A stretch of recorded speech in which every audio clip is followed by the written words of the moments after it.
Oh. So we wanted to offer it as an opportunity if someone couldn't be here either in Zoom or in person to be able to just hear what we've been talking about. So thank you for your patience while we got everything set up. We're so glad that you're here. We're excited to have this event. This is our first, what we're calling an Alumni Professional Development Panel, so we're excited. This was actually an idea of, I don't think she's here, Dr. Warnell and Dr. Fleck. I don't think they're here, but this was an idea and suggestion, and I love the idea. So I want to introduce our panelists, and I have questions for them, but I also want you guys to ask your questions as well. And of course, we have food, and you're all eating, and please keep eating. And they can eat too, because we've all been driving from various distances, as they're going to tell us about. But let me briefly introduce, well, if you like to, let me briefly introduce you, but I'm going to let you tell more about yourselves in a minute. So here we have Shannon Wilder. She is, as you can see, a statistical analyst with Pearson. We have Dr. Natalie Benedetto. Does it say PhD graduate? Yes. She received her PhD. I just was trying to read them. I can't read this from here, but I've already looked at these. So she's actually now a postdoc at Wellness 360 in the Dallas area. Is that Dallas area? Okay. Callie De La Cerda is going to be on Zoom with us, and she is a psychology instructor at Texas State Technical College. So we're waiting. Eventually she'll be with us on Zoom. We've got Morgan Snyder, who is a PhD student currently at Baylor, and then Erin Cowart, an institutional research analyst at UT Austin. And so different years, different cohorts, but very different experiences and perspectives. And we are excited to have them here. We're really glad that they came to talk to us. And get started with some questions and things. So can each of you tell us about who your mentor was in the program and tell us when you graduated? Sure, I'll start. Okay. Okay. So like Shannon, I'm Shannon Wilder. Right now I work for Pearson as a data analyst. I live in Cipolo, Texas, which is right on the outskirts of San Antonio. And let's see, I was part of the first cohort, so I graduated in 2015. And so my mentor was Dr. Mendez, and I think I also had Paul. I think he's retired now. Profeld. Yes. And Shirley. Wow. Ogletree. That's okay. Yes. Ogletree. Yes. I'll remember the names. I may not remember a lot of other things, but I know. I was just like, why am I remembering their first name? I was already on a first name basis back then. But anyways, yeah. So it was them three on my committee for my thesis. Okay. I was also part of the first cohort and graduated back in 2015. After that, I did my PhD over at UT Southwestern, and now I'm in private practice. I was part of the 2019 cohort, so I just graduated in May, so you recognize some faces.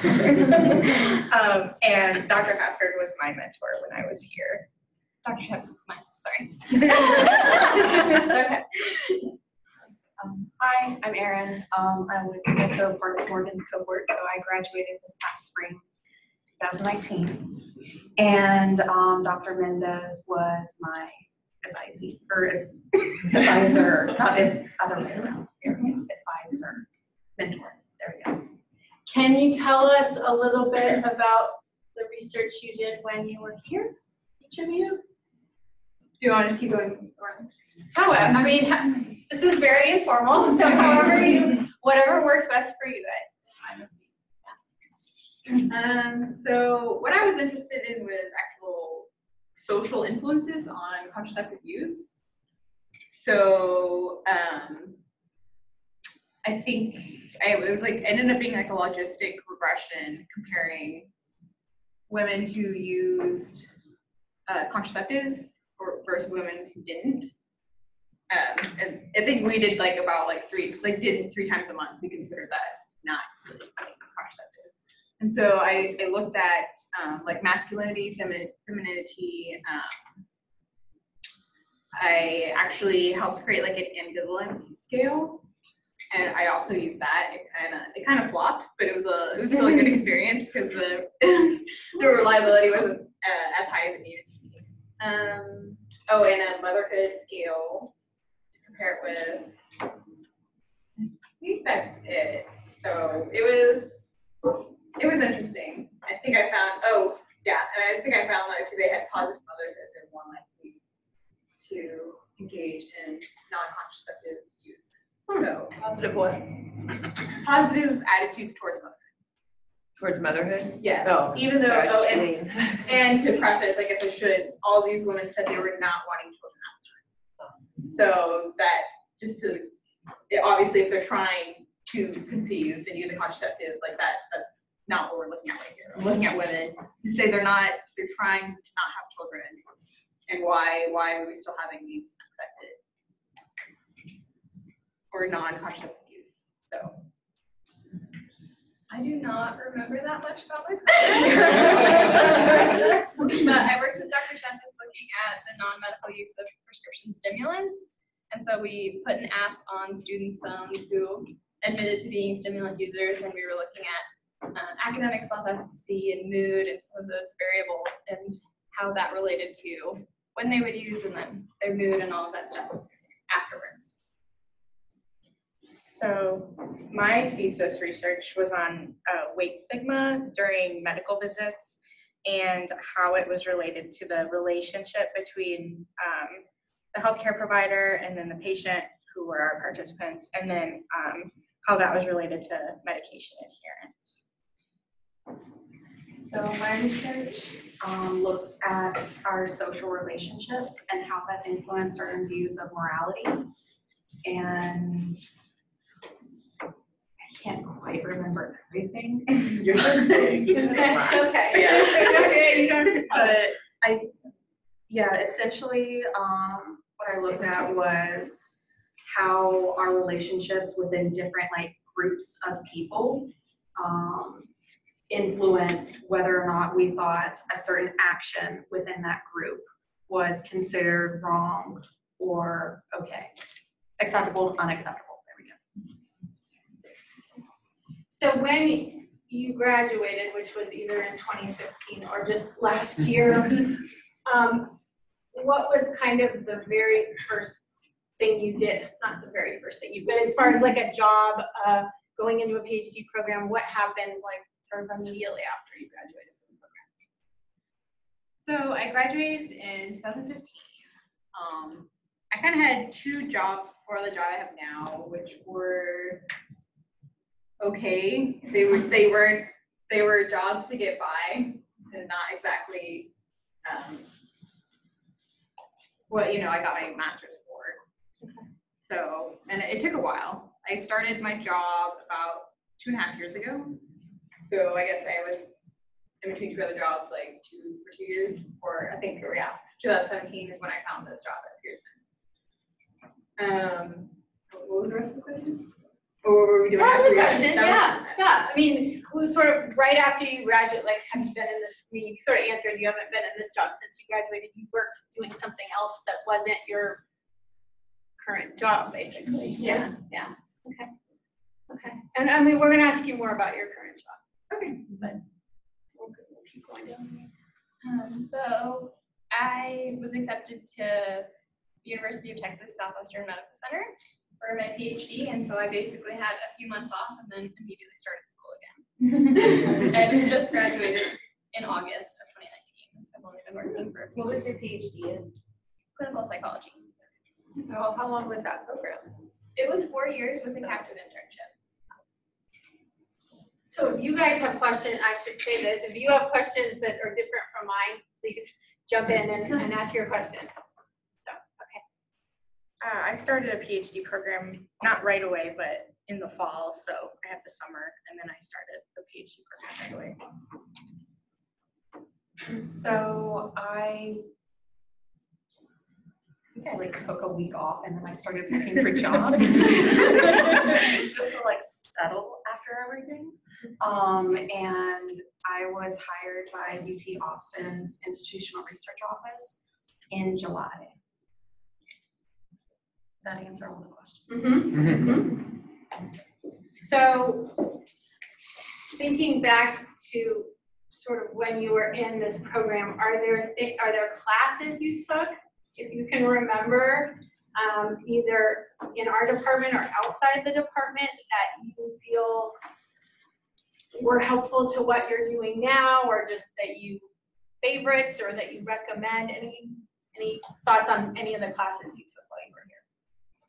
So, so I'm a stant analyst, but really the subgroup is psychometrics, which Dr. Raphael did teach psychometrics. I don't know if y'all still have something similar. We have a different, trying to remember the exact title, Principles of Measurement and Statistics, that class. Yeah, so we do have something similar, but not taught by me, taught by Dr. Dinadai, who's one of our newer faculty that wasn't here when we were here. Okay, yeah. So But for it me, should be similar content, I think. yeah, I would think so. Yeah. So for me, it was definitely that class and our stat class. Okay.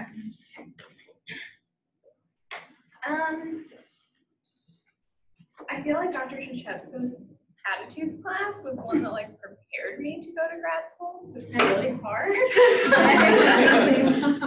I think she always had us reading so much material. And then like the way we had to like digest it and then participate in class, like that reminds me of what my classrooms looked like during my PhD program. And other than that, I would say psychopharm helped me because I went to a place that's very health focused, and then health psychology. I feel like psychopharm is helpful, not for me in the way that's the material, but just the fact that you made us do like presentations every 2 weeks or something. Do you remember that? I don't. Public speaking, that was Any conditioning you for public speaking. Yeah, that definitely helped. So I think for me, the course that stands out was research methods with Dr. Tooley. So I think you take it fall of first year, at least that's when I took it. So it was kind of one of the first courses, and it really makes you like hit the ground running, like, all right, choose a project. And it can be a small project, but it still has to, it gets you thinking about research ideas and, you know, things that you might want to do later on in the program. So I think that course was just really helpful in teaching you how to kind of design a project from, you know, from start to finish. And you did it in a semester. So I really found that valuable. So for me, there are like 3 classes. The first one didn't really have anything to do with what I was researching or even what I do now. It was Dr. Warnell's developmental course, I think, was the short title. Yeah. Because it had a very Right. long title. It does have a long title. She does just an absolutely amazing job at presentations. And so that kind of really helped me think about how do we present data and information and just communicate things in a clear, concise manner, which is something that I have to do daily now. And then the other 2 courses were with Dr. Who. The statistics courses were very helpful using SPSS. And then I also took an independent study with her where I specifically delved into other programs outside of SPSS. I especially learned how to do everything that we do in SPSS in Excel, which Excel is really powerful, and I didn't realize how powerful of a tool it is and how much it can actually do. And that's actually one of the primary tools that I use pretty much every day at an advanced level. yeah, actually kind of going back, it wasn't really classes, but we took like that R seminar for a week long in the summer, and that was really helpful. Remind me about that. So it was with, who was the instructor, or was It was with philosophy, right? It was with anthropology. Oh, anthropology. Oh, okay, Yeah. so it was outside the department.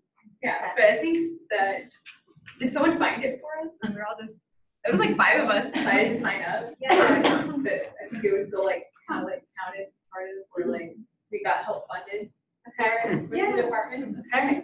I didn't Dr. even know Julie about attended this. it. Yeah, okay. And then I went to UT with Belia. It was just the 2 of us, but it was the same thing where the program is still like funded.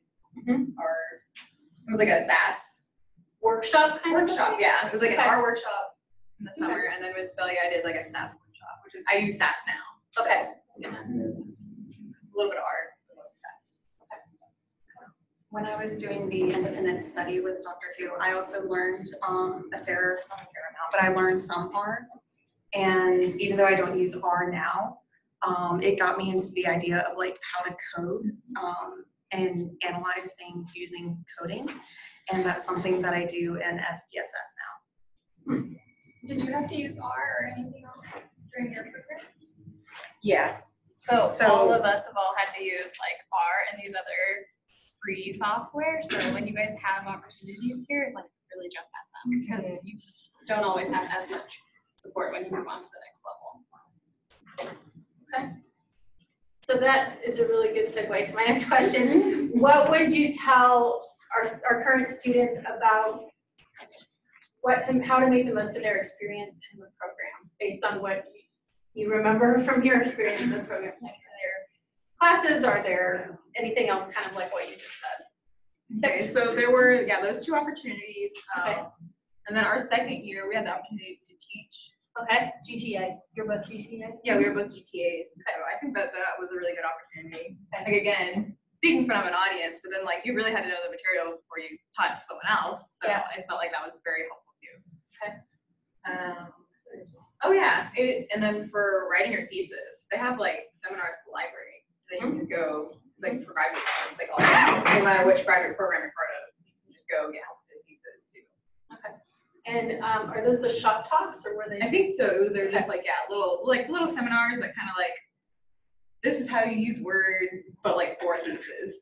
Formatting, how to do that kind of formatting and formatting like things that, yes. that aren't always like, You don't, really Think about it as much. Yeah. okay.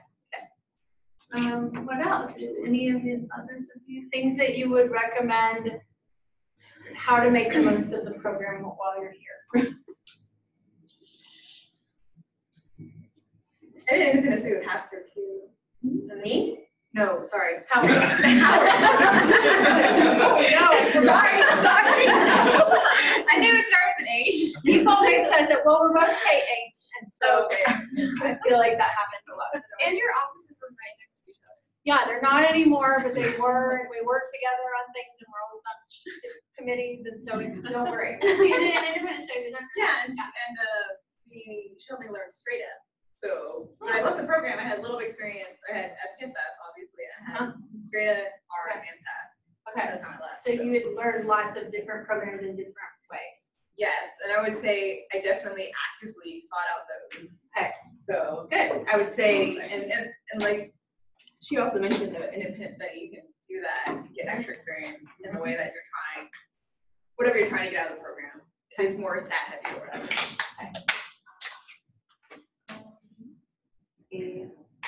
Something that I found for like my own like personal growth was I took 2 courses outside of the program, and like the program was great and wonderful, but it was also helpful for me to go into like a different environment and kind of get a different perspective other than the psychology only perspective. But I think that would depend on what you want to do after graduate school. So I knew that I wanted to go into academic research, something related like that, or statistics, something. I didn't actually really know. But getting a perspective that was other than just psychology was really helpful. That way, when I go and I talk to my coworkers now, I can just talking psych lingo, if that makes sense.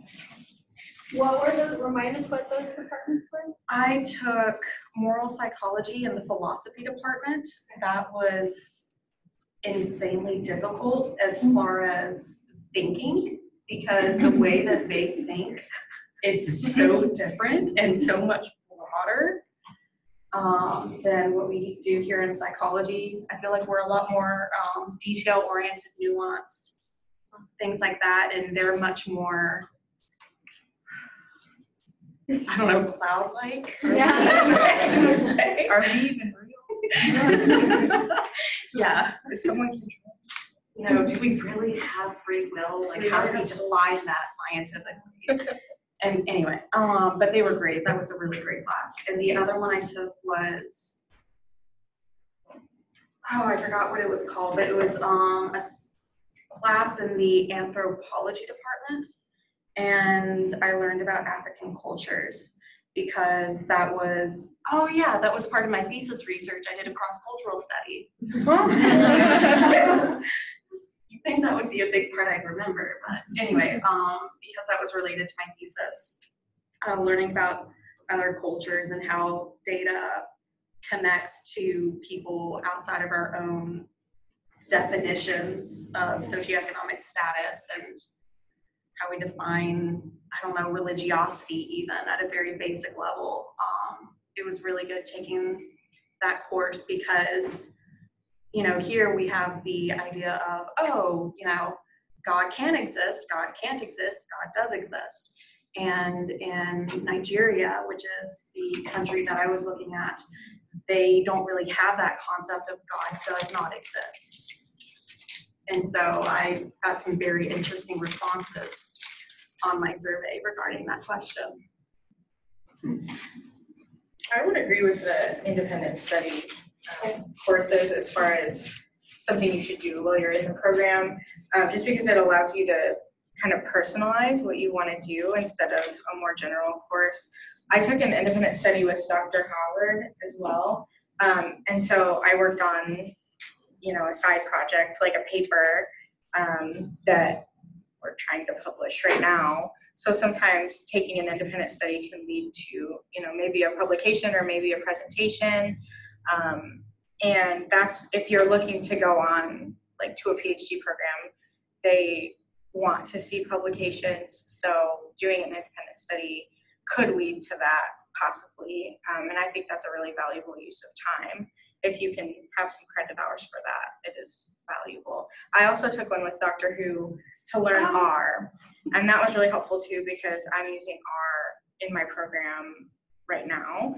And I always think about if I would have had to do it, like go into this program with no prior knowledge of R, and it would have been a lot more difficult than it was or that it had to be. So it was really nice to have some of that background information. We use SPSS too. In our program, we do both, like SPSS and R, but just having even just the brief semester exposure to R was really, really helpful. So if you have a chance, even just looking it up on the internet, like there's resources just online that you can look up. Even just playing around with it on your own might be helpful if you're going to go on to use it later. Okay.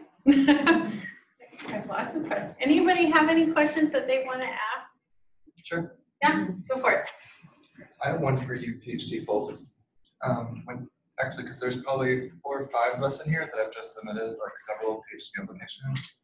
Yeah. Do you have any advice for us as far as not only this waiting process, but as far as the decision process and traveling and interviews or anything of that sort? I think the waiting process, I remember being just difficult because it's out of your hands. Like there's nothing you can do. I'm sure you're all feeling that way right now. Try to maybe enjoy it if you can. It's the first time that you won't have, you know, a big decision to make or something. Interview tips. So my interview at Baylor, I interviewed with several different faculty members in one day. It was like a whole day event. So we got to campus at 8. They did something like the graduate program director gave us like an overview of the program. And then we split off into our individual interviews, and they would be between 15 and 30-minute time slots. And we just shuffled from office to office, different faculty, having interviews with them until lunchtime. And then we had a presentation at lunch. And yeah. Did you had to give or you were given? No, we were given, people presented to us about their labs. Yeah. And then in the afternoon, I think we went to the person we were applying to work with. In the afternoon, we went over and toured their lab and got to know them a little bit more, had interviews with them. So I think that is, I don't know what your experience was like, but I've heard that's a really typical PhD program interview where you have to interview with multiple people, multiple faculty. And so it might not be the person you applied to work with. It might be somebody that doesn't have, any similar interests. And I wasn't told the faculty I was going to interview with beforehand, which was also difficult just because I couldn't even look into what they did and, what their research interests were. Like I didn't know anything about them. But it ended up being okay. So at least my experience at Baylor, and I've heard from other people that it's a really typical interview experience to have it be more conversational. And so they weren't asking me like from question to question to question. They asked me it was always like, tell me about yourself, tell me about your research, tell me what you're doing. And so they always kind of asked you to start that conversation. And so I would always just start with my thesis project because that was easy for me to talk about. I was getting ready to defend it, I think, or close to it. So I would always just start there because I also knew if you bring up a project you've worked on, they're likely to just keep asking you questions about that. And that's something you know your research, your thesis project.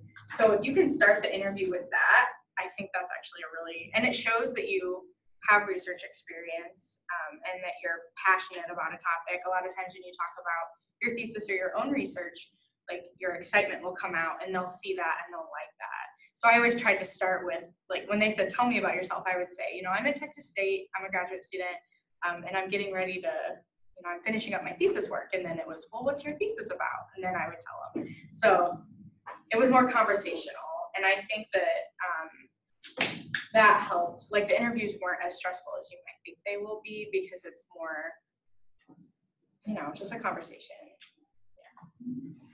That was my experience too. Like you don't get to know who you're going to interview with.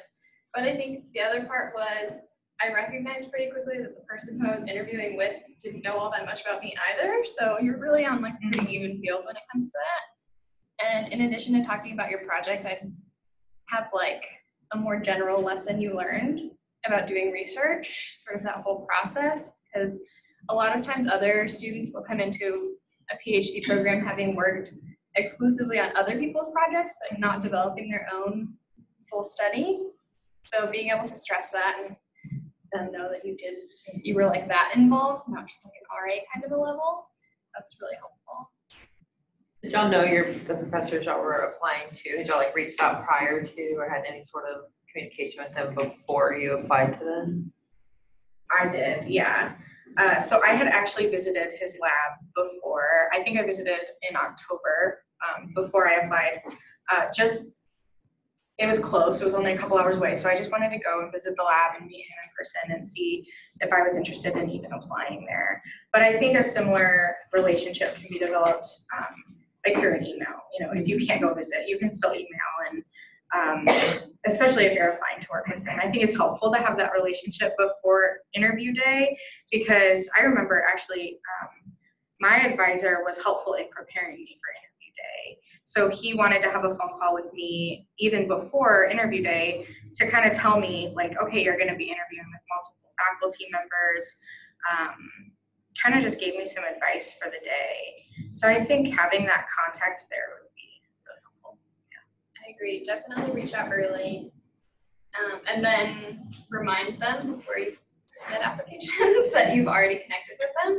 So like keep that email thread and keep responding within that one so they have like that track to jog their memory. And you'll need to do that when you're applying for postdoc also, if that's the route you take.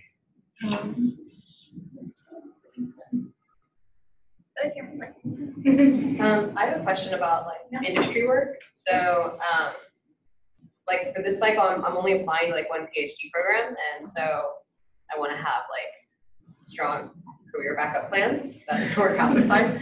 And so I've already started putting in a bunch of applications, but I find like what's really difficult is trying to express like I've done all this research in cognitive neuroscience and like in psychology. How does that apply to something like institutional research or psychometrics? Like, I feel like sometimes hiring committees might look at my CV and go, what? Like, how did you express to hiring committees or even like put yourself out there in cover letters to really express that like the skills you learn are applicable to a wide range of applications. So I think I was just really did like the stat heaviness of like so let's just take course and like you know this I did an independent project, you know, and I was a GTA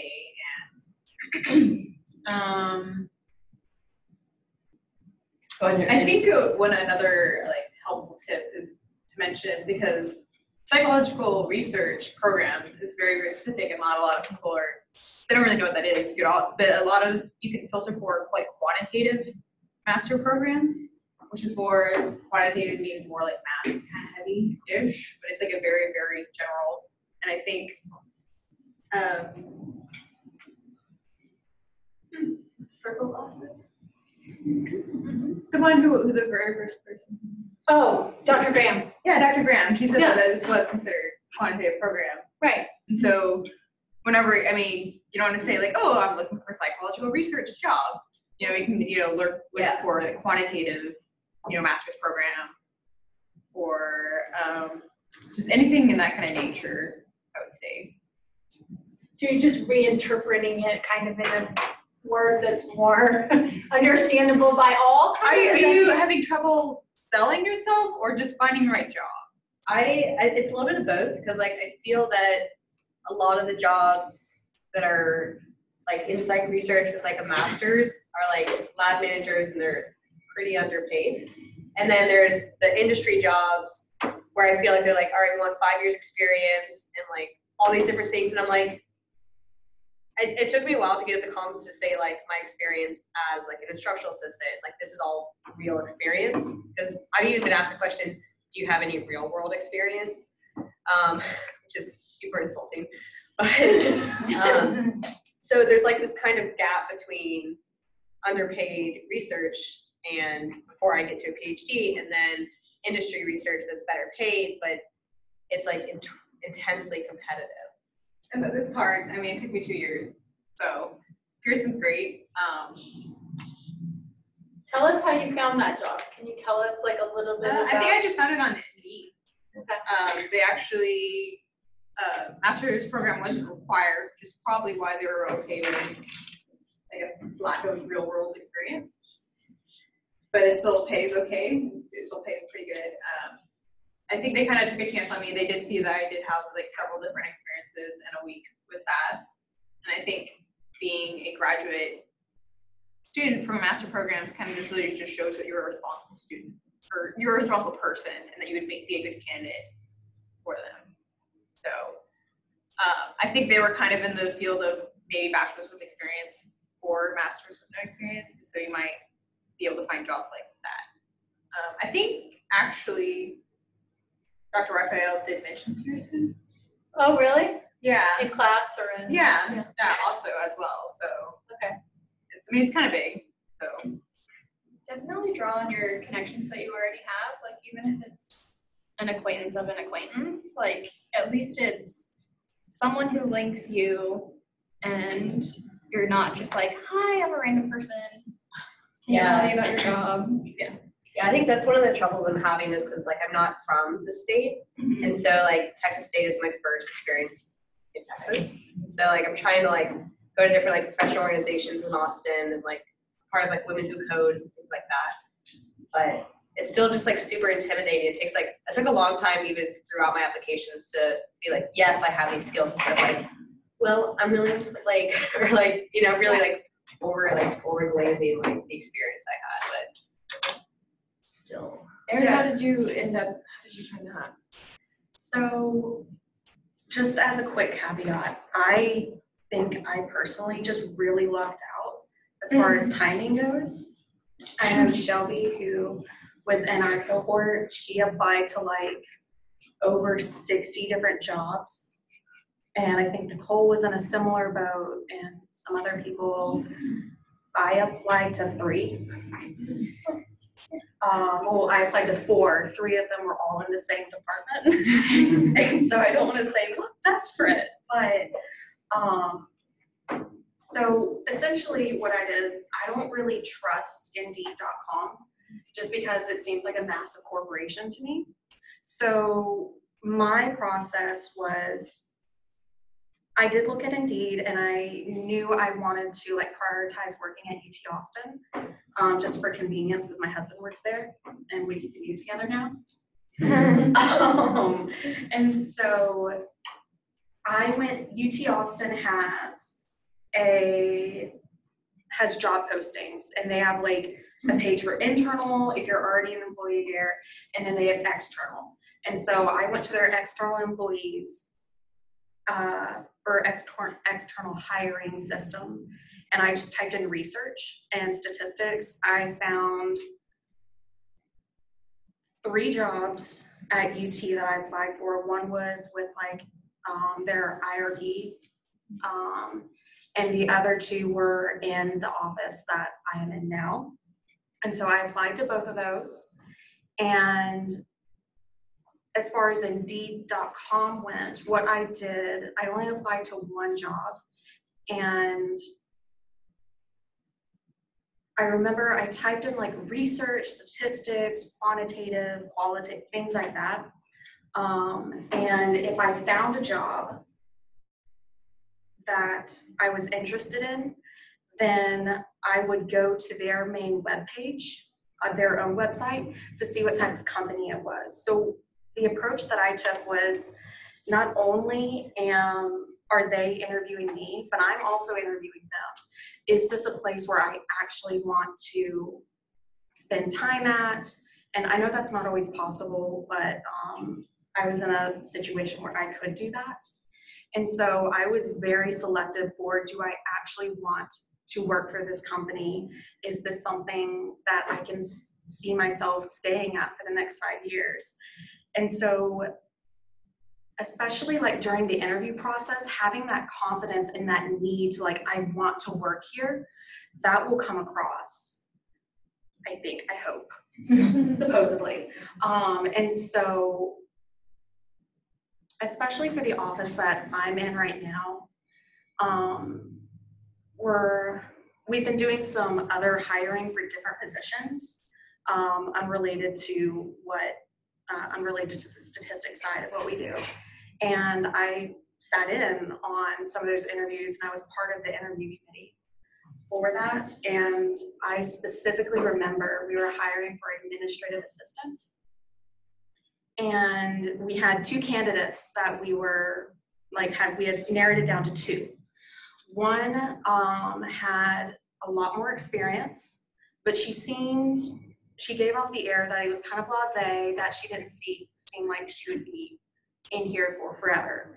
The other person was very green. You know, we would have to do a lot of training with him. But he seemed a lot more earnest, a lot more, I actually want to stay here for a significant amount of time. And because we saw that in him, we ended up picking him. Like, even though you don't have the experience, like, companies know that there are going to be a training, that they're going to have to invest in you first before you can invest back in them. And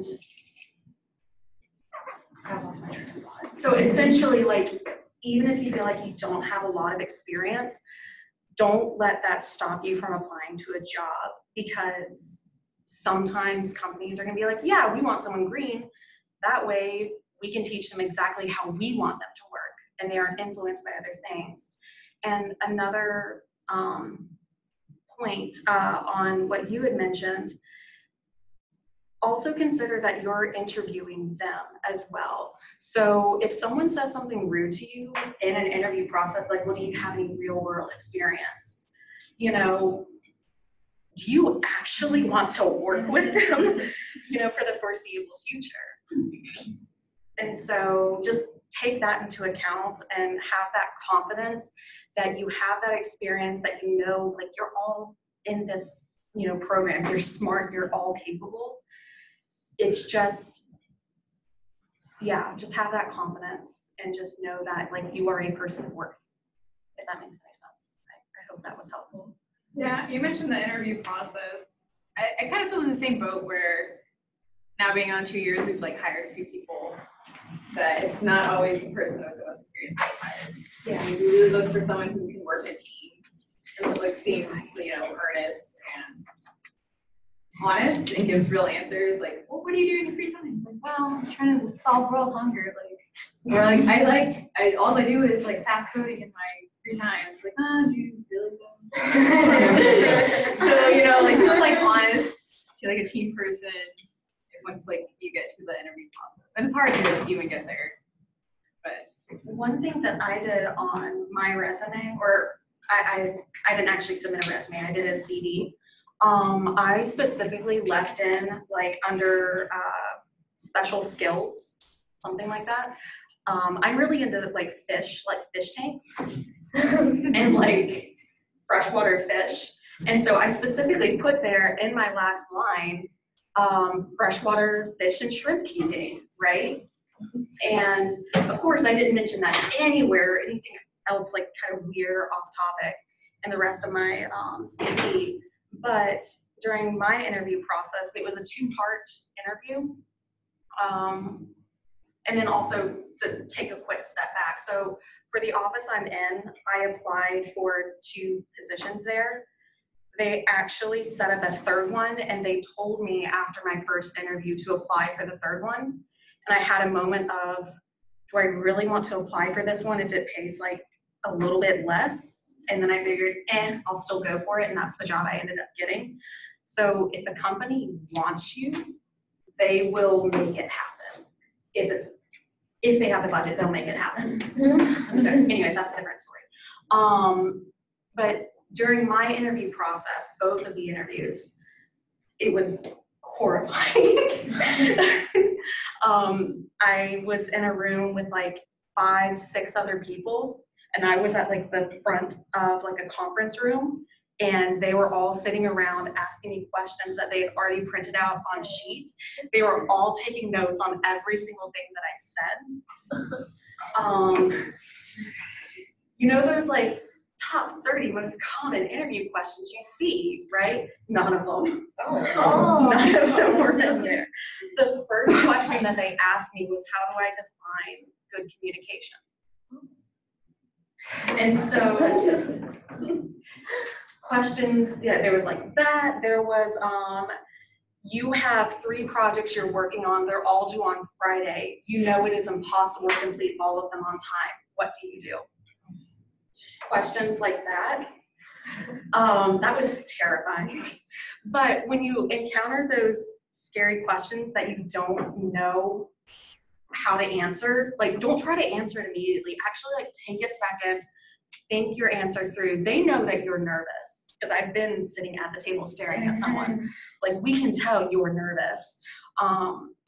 But taking the time to collect your thoughts, come up with a good answer, and then responding is always a good thing, instead of trying to say something immediately and stumbling through it. I forget where I was going with this. With something like that, also remember that every other applicant who's applying to that job also hasn't heard this question before and is just as panicked as you are. Like, normalize that experience so that you can kind of calm yourself and then just respond as best you can. I'm a little curious on like if you've had to do any kind of salary negotiations, because like I've only worked like part-time jobs or research or student jobs up until this point, and so it feels kind of weird if I go straight into like a corporate job to, I mean, obviously I want to avoid getting underpaid, and so I'm curious on like if you've ever had to do any kind of salary negotiations. I know if you're a PhD student, you have really no choice, but like I'm not sure if you have any say as a postdoc or in your positions now. you can actually like research what a person should make on average. And I think I use more things called Glassdoor, more of that. Yeah. And it'll kind of like tell you, people will post like salaries, what would be an average. From my experience, they kind of just made an offer and I was like, okay. I didn't think it was that bad, so. So I'll just go ahead and talk numbers. The first position that I applied for, the first 2 positions that I applied for, were both at about $55,000. And the third position that they created and said, we want you to apply for this, was $45,000. And that was a real big moment for me of, okay, are they just trying to hire me and I'm going to end up doing all these other things? And are they just trying to underpay me now? That wasn't the situation here. This is a great group. But just be aware of those situations going forward. So they made the offer. I countered with, can you do 50,000? And they ended up saying, no, but we can do 47,000. And so I accepted and I said, that's good. Now, the thing is, my office is in flux right now. As far as like hiring and things go, there's been a lot of turnover.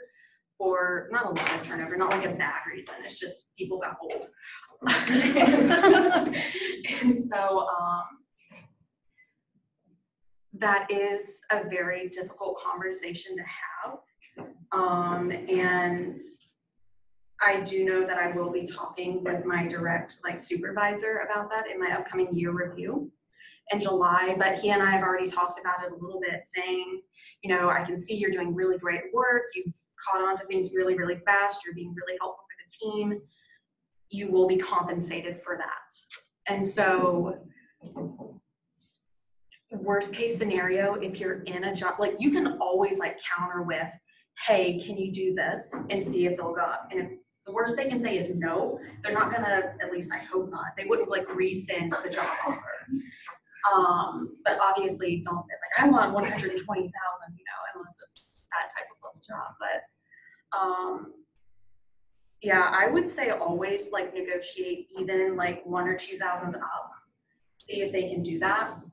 And then that'll also give you an idea of, cool, will they be able to give me a raise in the future, things like that. How much wiggle room monetarily do they have?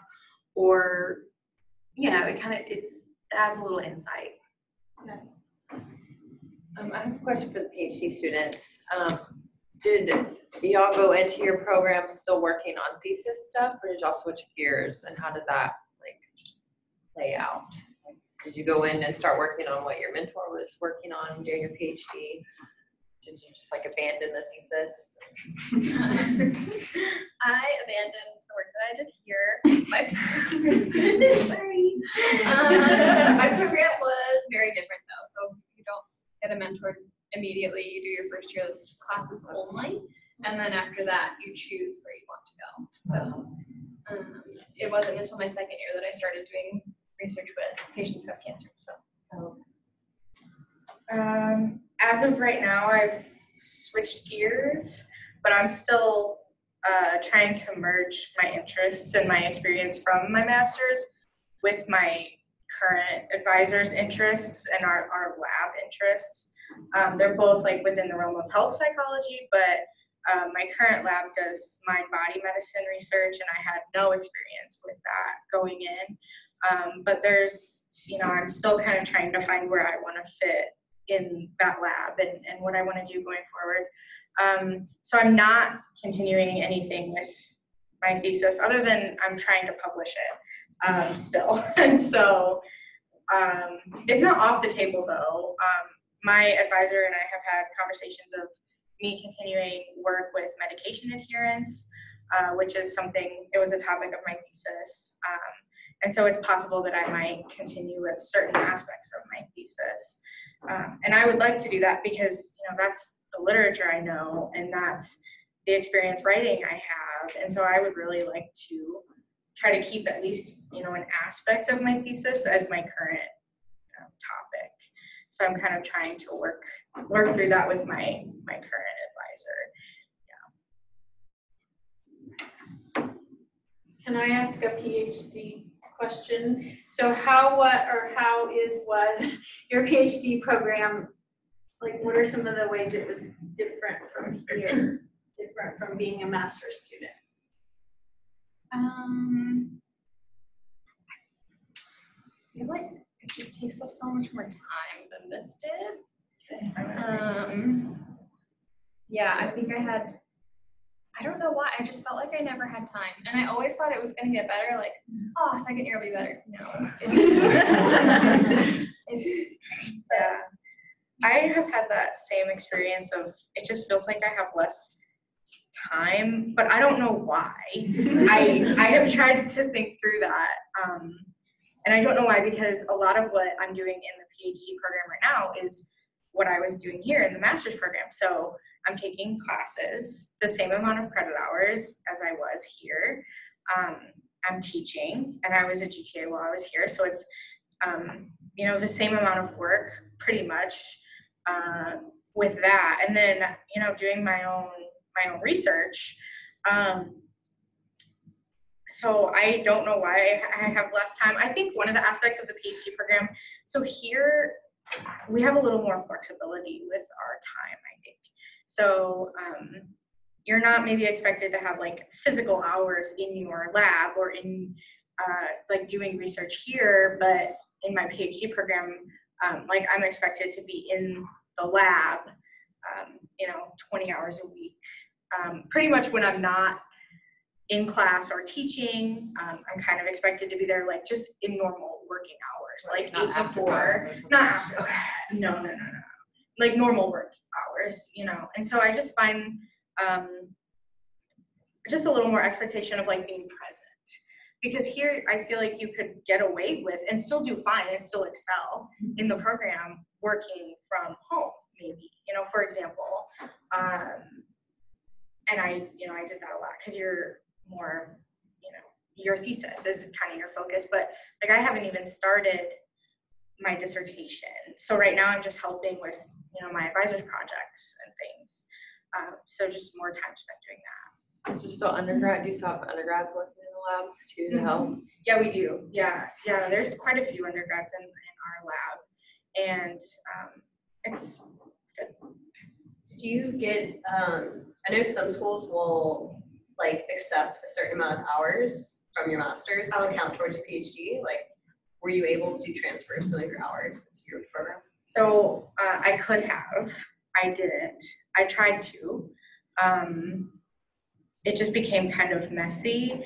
They're not having me do another thesis, which is what I really wanted to avoid, because that's just, you know, that's a lot. And I didn't want to do another thesis, so I'm not. I was initially going to transfer in some courses, but they told me that if I did that, I needed to sign kind of a contract type thing saying that I would finish in 4 years for sure, which I want to finish in 4 years personally. That's a personal goal, but I didn't want to like have something happen after 4 years and I signed this thing saying that I would have to be out. You know, it just seemed risky to me, and my advisor wasn't comfortable with it either. So he's like, it was about 9 hours that they were going to accept. They were going to accept our biological basis class, and then the multivariate statistics class. They were going to transfer in those hours and then try to do something with the teaching psychology hours. And I just decided it wasn't worth trying to do that, to have to sign to commit to finishing in 4 years. So like right now, this semester, I am taking a statistics class, and then I'm taking, it's called Biological Foundations of Behavior. It's basically, it's very, very similar to Dr. Graham's class. So I'm essentially retaking them. And at first I had that attitude, like, I'm retaking these, I don't want to do this, that sort of thing. But now that I'm done with those courses, or almost done, I have finals next week, it's a different perspective. You know, all professors teach their courses differently. The courses were very different from here. And so if anything, I've just learned more in each of those subject areas. Even the statistics class was taught completely differently at Baylor than it was here. And we actually did a lot of hand calculations and things that we just didn't touch here. So if anything, I just have a deeper knowledge of the material than I did. Yeah. I ended up transferring over like one class, but that was it, because my program was just so concerned about like the APA, and they occasionally come by and do site visits, like whenever they're scheduled. So they are sometimes put in a position where they have to prove that your class here taught you exactly what they taught there. So I only did it for one class. Did you do another thesis? No. I didn't have to. No one. Yeah. Yeah. What is the clinical program like? Like, I know that, like just reading on the programs that I applied for, the program that I applied for, like the last 2 years internship or 1 year or something. Did you apply to UT Southwestern? No. So UT Southwestern is a very different experience than the typical one because we have a captive internship. So in all other programs, you do your coursework in the beginning, and then you have to go through a match process. So you'll go off to interviews and then match with the program. At our program, what we actually do is during your first year classes only, second year classes and practicum, and you start internship during third year while you're still doing classes. So I didn't have to go through match. Definitely a perk. I have a question. So I know you're in a clinical program, Morgan, you went to an experimental one. Mm-hmm. What is the grad student atmosphere like, and are you mixed in with other people in like different disciplines of psychology, or all pretty separated, or is there one group that's working more than the other? That's my question. So in my lab specifically, my advisor advises clinical psychology students and experimental psychology students. So it's kind of a unique situation that doesn't happen a lot. But I found it really interesting because I'm getting to see kind of what a clinical program, it's a PsyD program at Baylor. And so I'm getting to see kind of what the clinical students versus us experimental students, what it kind of looks like. And the distinction I'm noticing is that they are just in the lab less, like research-wise less, and they have practicum to go to, and they see clients, those sorts of things, and we don't have that. You know, we're just in the lab and researching. We also at Baylor, there's a social psychology track, there's a general experimental, which is what I'm on, and then there's a behavioral neuroscience track. And so the general, like the core courses that you have to take are different for which track you choose. And I think all tracks have the same amount of work, and we're there kind of the same amount of hours. But there are some courses, like in the behavioral neuroscience track, that I would just, you know, I would not want to take because they're very, in my perspective, because I'm not really interested in the neuroscience side of things, like very difficult.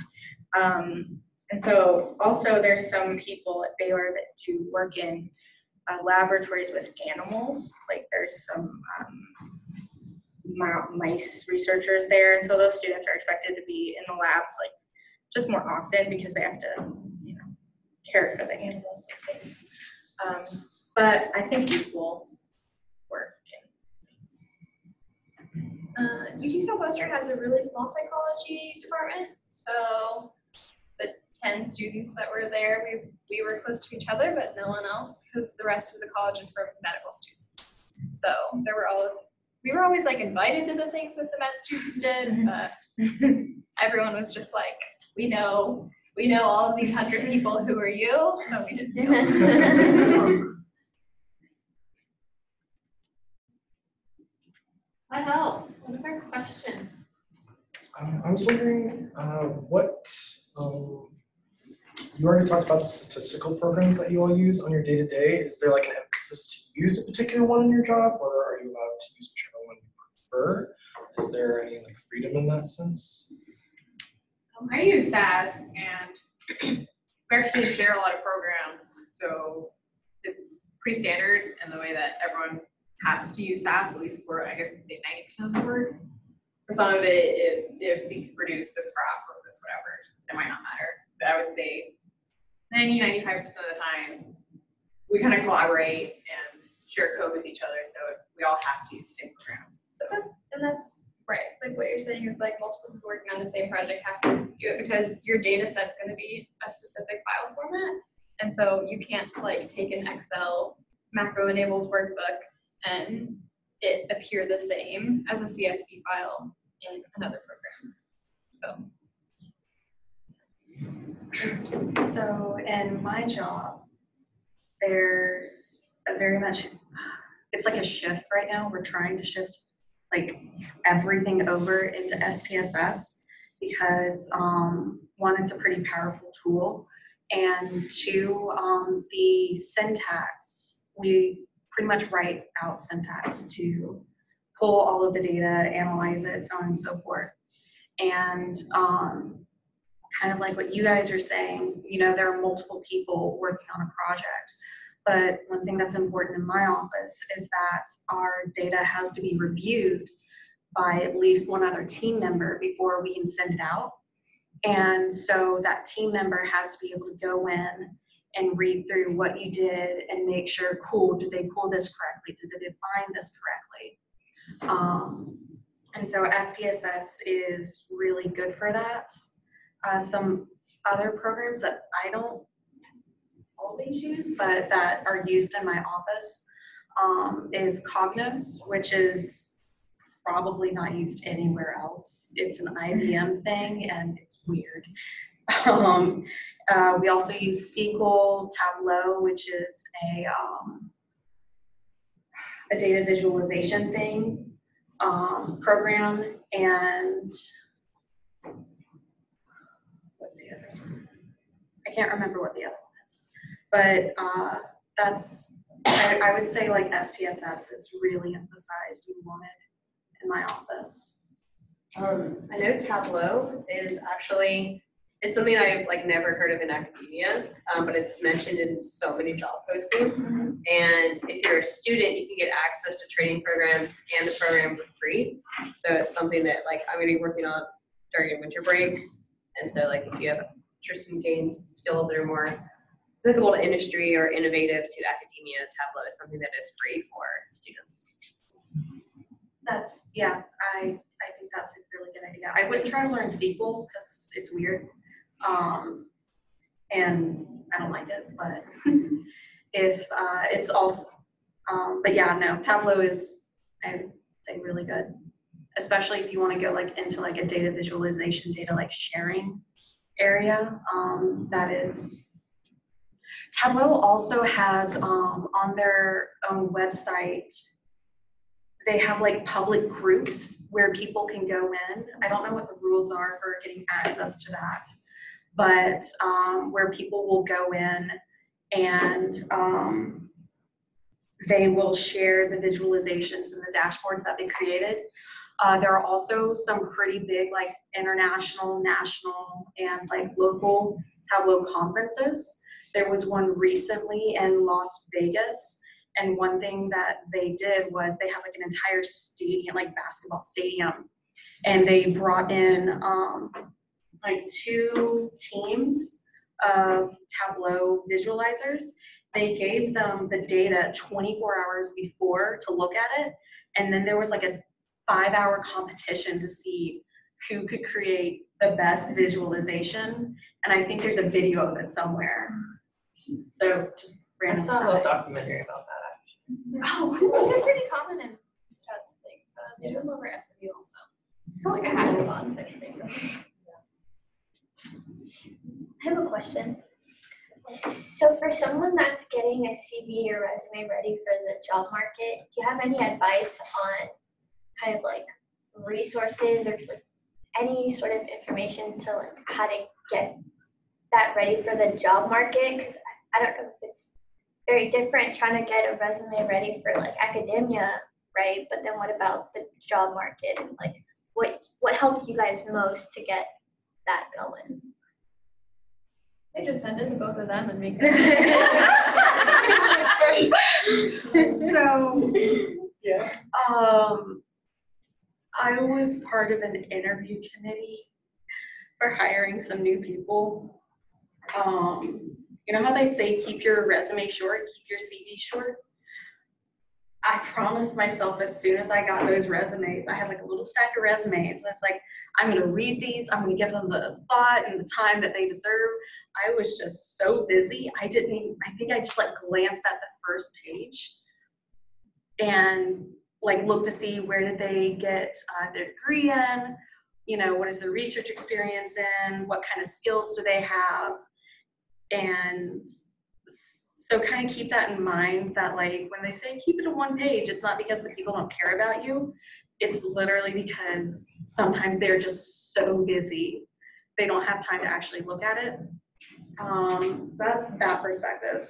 As far as what I did, I didn't really know, because the office I'm in does so many different things. They do like surveys, visualization, reports, and then linear analyses and predictive stuff. I didn't know which area I was going to go into. And so my CV, they asked, you know, like upload your resume or CV. I just uploaded my CV. All I did was I changed the order for like job experience. Actually, no, I think I left my research experience first and like job experience pretty close afterwards. But I made sure to really emphasize like my statistical experiences. I tried to leave out all the psych lingo and tried to look at it from the perspective of this is not someone who has studied psychology for X amount of years. And another thing that I did, sometimes jobs want you to only submit like a very basic, very like professional looking, you know, black and white resume. My resume is very colorful, very not strangely organized, but it's like, it's modern, quotes. And so that was something that I did on purpose. For one, it's a representation of my personality, and if they don't even like my resume, do I really want to work with them? And two, I also wanted to show them that I have visualization skills and things like that. And so I would say definitely look into the company that you're applying for. See, you know, is this the type of company that's going to accept, like look for this type of resume or this type of resume? I hope that helps. Yeah, I did education and then skills, quantitative skills, relevant graduate coursework, workshop certifications, research experience, and work history. And then my references. Send it to her. Oh yeah, I can send my CV and my letter of interest. That would be fantastic. I mean, if you have anything that you would think would be helpful to share. Yeah. And then Dr. Mendez, he, as part of my hiring process, they did ask for like a letter of recommendation. Okay. And Dr. Mendez did that for me, and I think Dr. Kuzi too. And then I did just like previous work. Okay. So, but I still use 2 out of 3 of my references from the program. You put still those on use your that now, CV? or you mean you Yeah, I did for for this job? for this job. Yeah. For this job. So Morgan was one of my references. I just remembered. Yeah, That's I so awesome. had, I think, Dr. Mendez, Dr. Who, and Morgan. They did contact me, but then Erin contacted me and said, I already got the job. I got the job. And then I was like, oh, I guess they don't need my input. So I didn't ever respond. They just emailed asking, like, we're considering Erin. What would you say about her that, you know? Oh, really? Yeah. But it was like a day later you texted me and said you got the job. So then I was like, I guess I don't need to say Did you list her as a colleague or something, or how did you? You have to I explain. like colleague. Yeah. Is what I said on it. Technically, She yes. is, you know, you're teaching together and. Yeah. Yeah. Yeah. It was something like that. Yeah. It sounds good.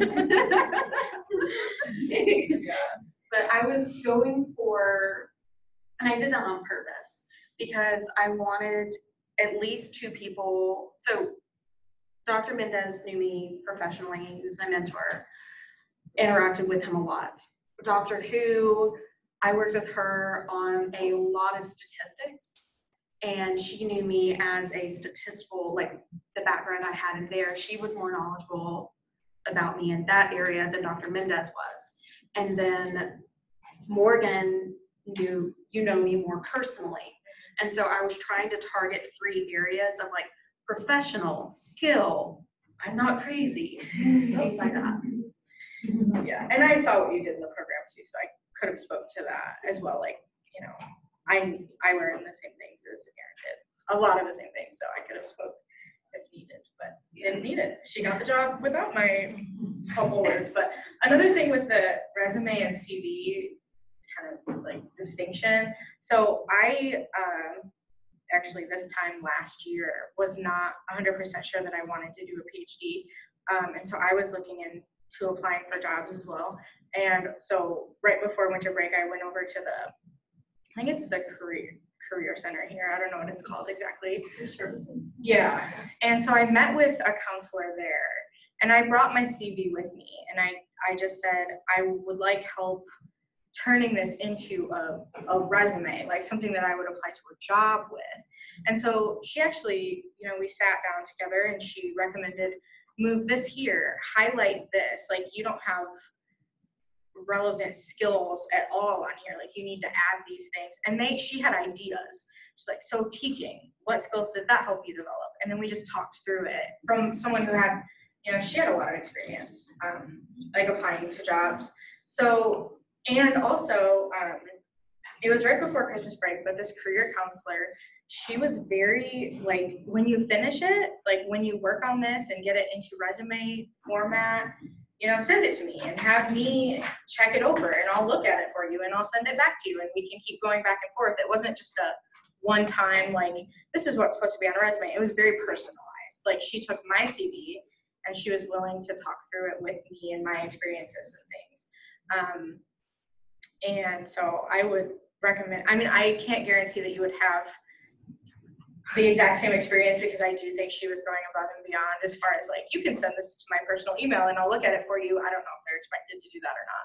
So you might not have that experience, but even just having them look at your CV and then help you kind of rearrange it and add things. It was really a helpful thing. Yeah, I did the same thing. I went to careers and they helped a lot. Yeah. Dr. Howard helped too. I think she even like mock interviewed me. It was kind of like part of just the independent. Just do the independent program where they just help you. Independent study. Do whatever. I did not go to career services. Well, we went that one time for that CDC Oh, did we? presentation. Oh yeah, we did. That was weird.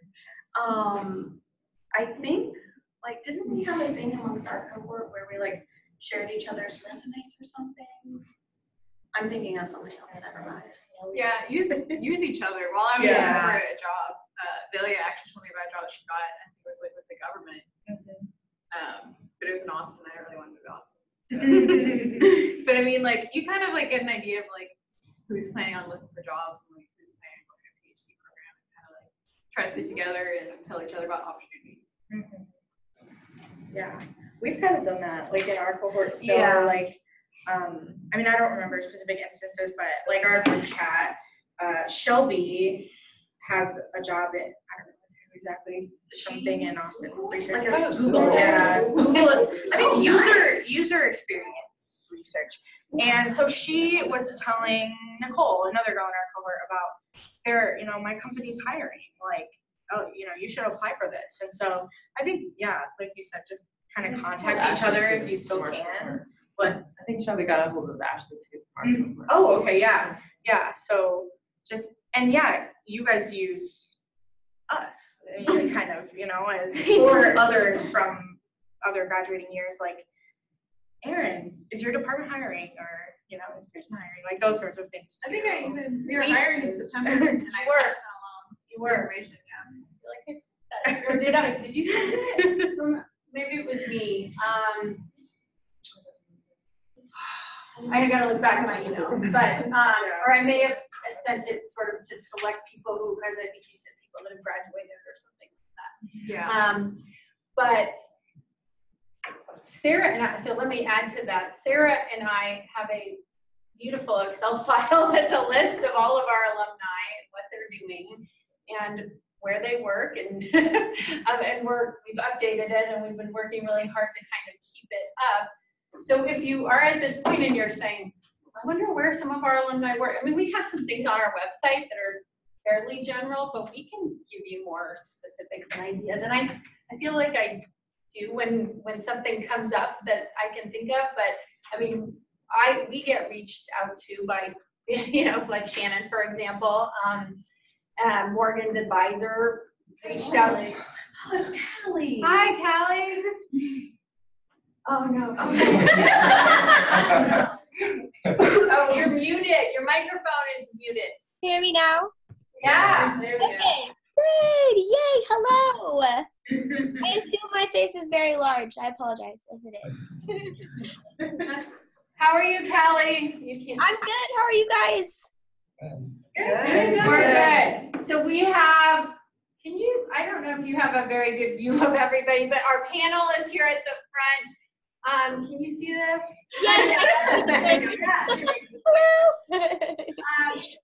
And so then we have current first and second year students in the next rows, and then me and Sarah, and we've just been talking about a lot of things, I guess, and just answering questions and things. And since you're just joining us, maybe I don't want to like put you on the spot, but maybe you can tell us a little bit about your job and what you're working on and kind of how you got your job. Sure. I think you're the only one that's sort of teaching right now, and I think your perspective is unique. Cool. So I always wanted to teach. I was kind of afraid that a PhD was the only option that I could teach with, which still is the end goal. I'm still applying to PhD programs. But I graduated from the program that you all are in right now, and I got a lot of teaching experience while I was there. And had a few personal reasons on why I didn't apply to a PhD program right away. And I just saw that this job was posted and took a shot. And in fact, they were super impressed with the Texas State program as a whole. That said that they know that it's super research-based, so that definitely helped me a lot. Right now, I teach 5 sections of Introduction to Psychology. Today was actually our last day.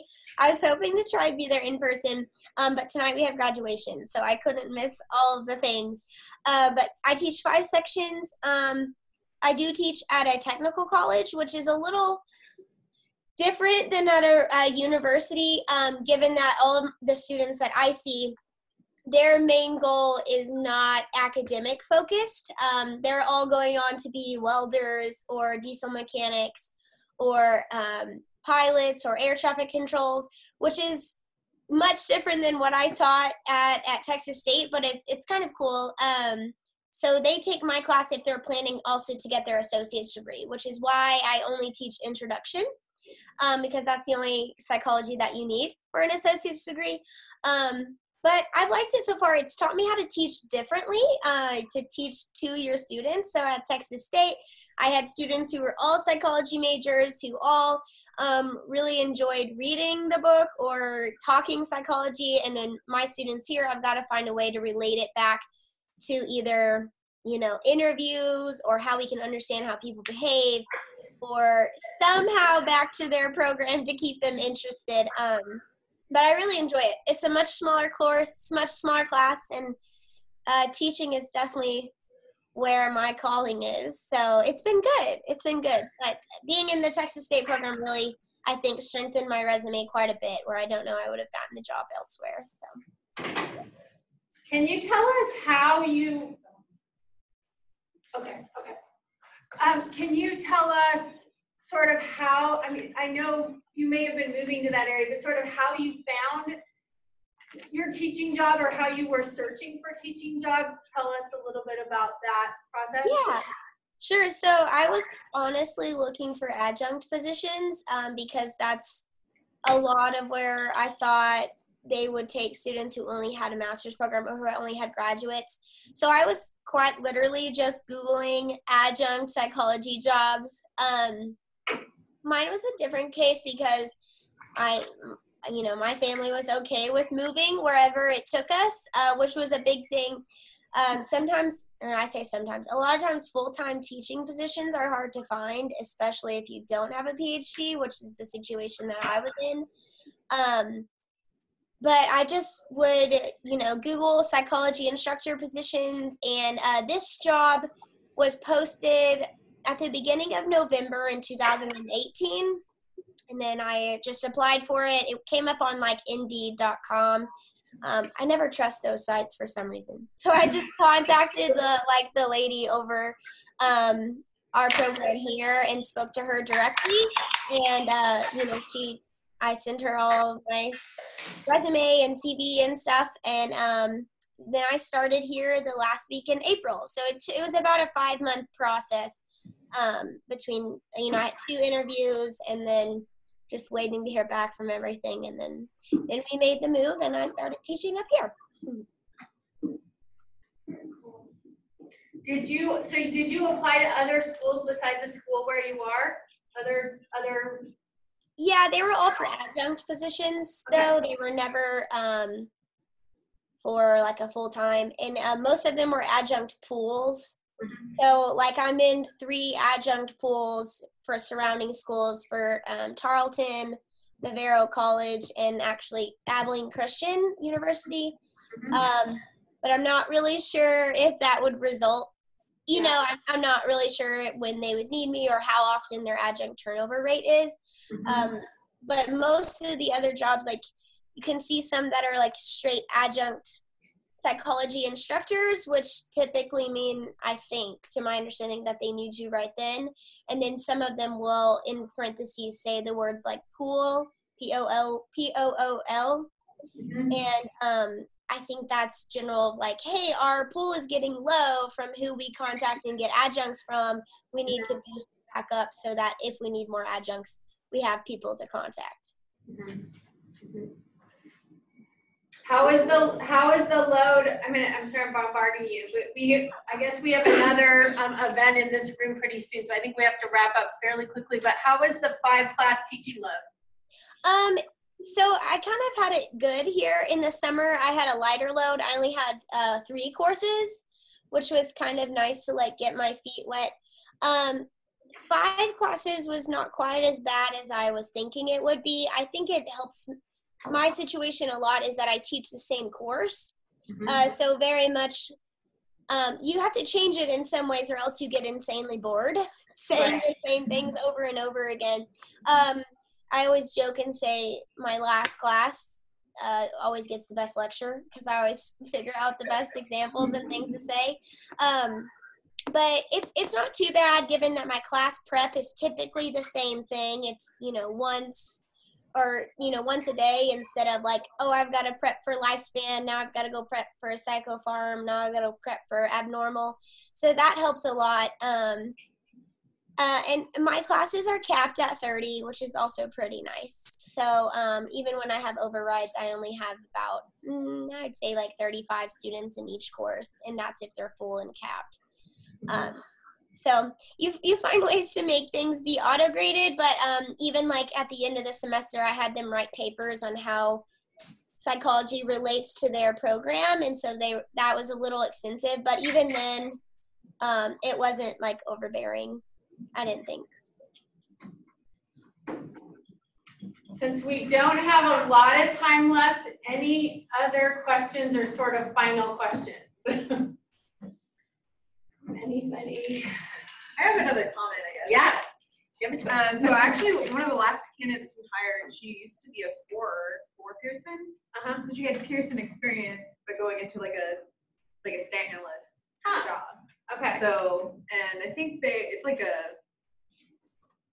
part-time April-ish. But like you can kind of try to just put in the door your way into a company that way too. Okay. So sort of like a my manager lower level job up it leads you to the higher level, sort of. Right, because my manager mentioned, he's like, I do like this about this candidate because now she kind of understands how Pearson functions. She gets kind of the process of what we're doing. That's good advice. Okay. I was wondering, were you ever intimidated by jobs that said like 2-ish years of experience required? Would you ever consider applying to jobs like that, or were you just like, no, I probably won't? Always apply. Always apply. And what do you think would be the max, like 5 years experience? Always apply. Oh. Like seriously, okay. The worst thing that you can encounter is them saying no. But you're never gonna have them say no unless you apply. So even if it says like 5, 10 years, like obviously PhD required, I'm not going to apply to that because I only have a master's. But if it says master's degree, or even it says PhD, like preferred. Thank you. That was the word. I would still apply to those because as Shannon even mentioned, like there are cases where people will want someone who has less experience over someone who has more experience. Does that answer your question? Just always apply. Yeah. And you can reach out to like a hiring manager, like not necessarily go to personnel or their HR department, like go directly to the HR manager and talk to them. Yeah, my case was kind of like that too. Just to like jump in a little bit, there's like faculty members who have been here for 30 plus years, but the majority of our faculty are like 30s and 20-year-olds. Like I think they're trying to make this revolution of like, nothing against people who have been in academia for a long time, but all these younger students or younger graduates are coming in with a lot of like passion and like, yeah, I'm ready to teach everybody and we're going to do all the cool things and I'm going to change up my class every semester and make sure that they're learning. Whereas like again, no, not projecting anything, but I think sometimes when you get older, like that kind of enthusiasm kind of dwindles. So in my case, you know, it was 2 years 2 years required. And I had a year and a half at Texas State and I was like, well, I'm kind of close. I'll just apply. And I mean, I ended up getting it. And at this school, they very much want younger students that can, or younger instructors that can relate to the students more. So I think you just gotta quote unquote shoot your shot, and at worst you get an interview and you just have to, you just learn more how to be, you know, how to answer certain questions that when you get an interview on someone who only requires 2 years, now you have a better answer than you had the first time. I mean, that sounds cliche, but I really think that might help. The job I also applied for had like, they wanted like SQL experience, Tableau experience, a bunch of survey experience. Like they had like a list of like 10 or 15 things that I had no clue what the heck they were talking about. And I really only had experience in like 1 or 2 of those areas. And so don't let a job like posting intimidate you. Like obviously it's super intimidating, but try just to like not think that, oh, I'm never gonna get this, and then don't apply. Because gosh, I can't remember who said it. It had to do with scholarships. I think it was here. Like you will always miss 100% of the scholarships that you don't apply for. And granted, these aren't scholarships, but you will always miss 100% of the jobs that you don't apply for. So that's kind of the approach I took. That was like the first year you had someone come in and talk to us about applying for funding. Yeah, she's in the graduate college. She's, forget her title, but she supports grad students in applying for funding. I think we are at the end of our time. I want to thank all 5 of you for being with us, for taking time out of your day, your work, your school, you're busy, all the things. So thank you so much for coming back. We may end up that they send me things that I can share with you guys, so I'll be doing that. Thank you all for coming. I know it's finals time and crazy and busy, so thank you. Thank you for hosting it. Take food if there's any left, if you want. And what else? Tea, lemonade. So thanks, everybody. Callie, thank you. Sorry, I was like, I messaged my cohort and was like, do you guys know where the link is? I guess I just didn't get an alert on my email, and I was like, maybe it's about 3. And then I checked, and I'm like, oh no! So I'm so sorry. Don't worry, better late than never. We're glad we got to talk to you. Yeah, it's good to virtually see all you guys. I know. I think I'm going to turn off our Zoom here because I know there's somebody coming in to use the room. Okay, bye. Thanks for letting me talk a little while. We'll be in touch. I know you and I have been emailing, so keep me posted about your PhD stuff. Okay, thanks so much. You guys have a good day. Thanks. Bye, Callie. Oh, thank you. And thank you for staying in touch.